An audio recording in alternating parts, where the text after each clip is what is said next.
mentioned Jersey Shoresicle and you're playing Snooki. Are you playing her pregnant or not? Not pregnant. This is Jersey Shoresicle, how it all started. It's like the first and second seasons. Although we are trying to work in a pregnancy gag. Well, it's good. You got room to grow. Exactly. In many ways. Check that out on Twitter, by the way, guys, at Shoresicle. Yeah, and you can go to jerseyshoresicle.com for tickets. Yes. Or Gold Star. They're $15 at Gold Star.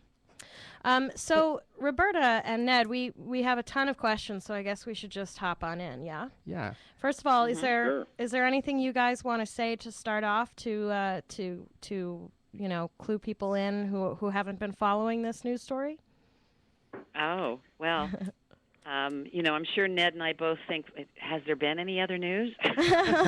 Not for you guys.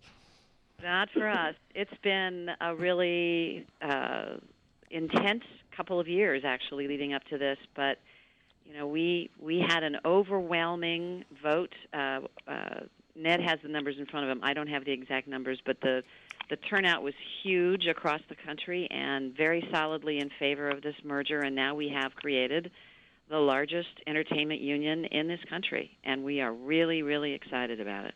Awesome. Well, yeah. That's right. It was. Go ahead.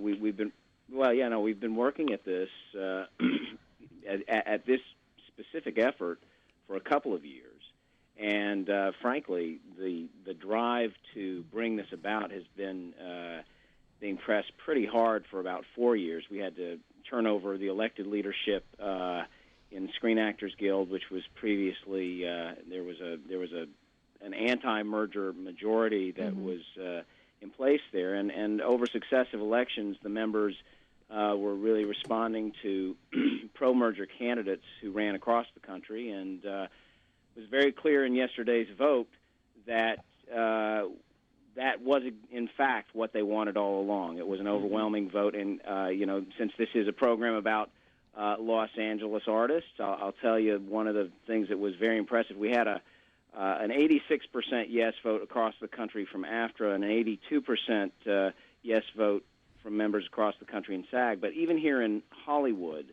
where some of the, I'd say that's where the strongest opposition was, to the degree that there was opposition, still, among SAG members in Hollywood, 78% of them voted yes. Wow. Very, very dominant majority, and we were thrilled to see it. What was that opposition about, if I could ask? I know that I have a political friend who's not in either union, but who is usually very pro-union. But he had sort of come out against the merger because of studios that were in favor of it, and he was saying that it was a better deal for the studios than for the actor. And I was wondering if you guys could talk to that a little bit. Well, it's we both have heard that alleged, but the fact is the studios were notoriously quiet during this campaign, and anybody who thinks that this is going to advantage the studios is probably looking to the wrong end of the telescope. I mean, having to negotiate with one union for access to all of the performers and artists that you need, regardless of the medium, is a pretty powerful. We're in a pretty powerful position, and Ned, I don't. Well, I never thought it would advantage them.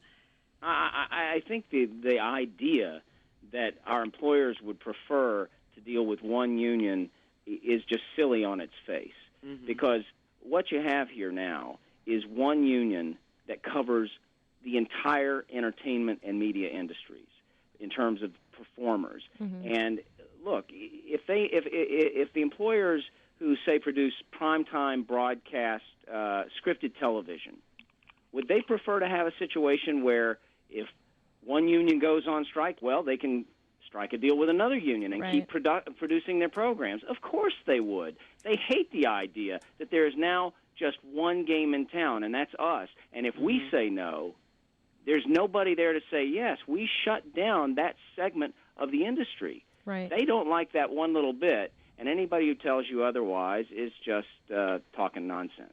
Well, also, I think the thing that's really important here, too, is that the studios for a long time have had a unified strategy in their approach to their bargaining with the various unions.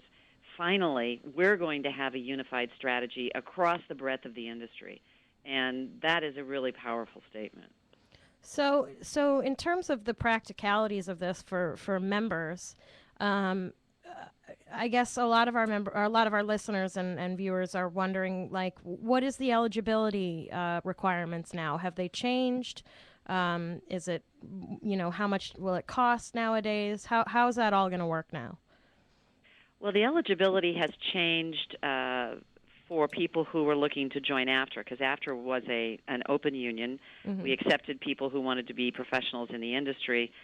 Screen Actors Guild had requirements, and we have adopted those requirements pretty much as is for the new union. So you need to be employed, seeking a job, getting a contract or on a contract for a job, or if you are doing background, it's the 3-voucher rule.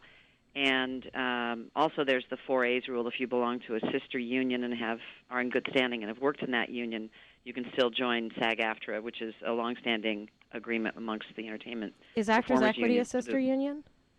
Yes, Actors Equity, AGMA, and AGVA. AGMA is musical artists, and AGVA is variety artists. And how many weeks now does a member have to work to get health insurance? Well, it's different in SAG-AFTRA because it's not weeks. Oh, what is it? Dollars? It's not a function. It's not a function of time. Uh-huh. Well, there are actually two ways that actors and other performers typically qualify for their pension and health benefits. Mm-hmm.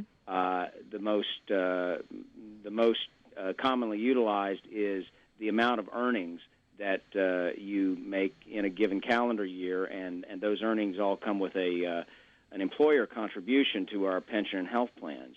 And if you make a sufficient level of earnings to qualify for the benefits, then you're a participant in the plans. Okay. Their background performers are able to qualify by a mixture of earnings and days worked. So there is a function there, but strictly number of days worked. Actually, for a background performer, you could qualify in that way. I think it's 76 days. I think.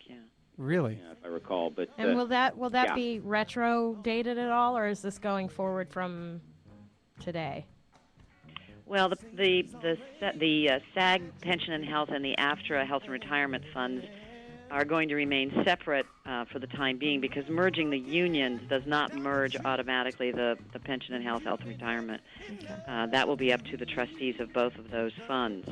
So right now it's pretty much status quo, but having one union really puts a lot of pressure on those trustees to do what's in the best interest of the participants, and clearly being able to have one fund is in everybody's best interest.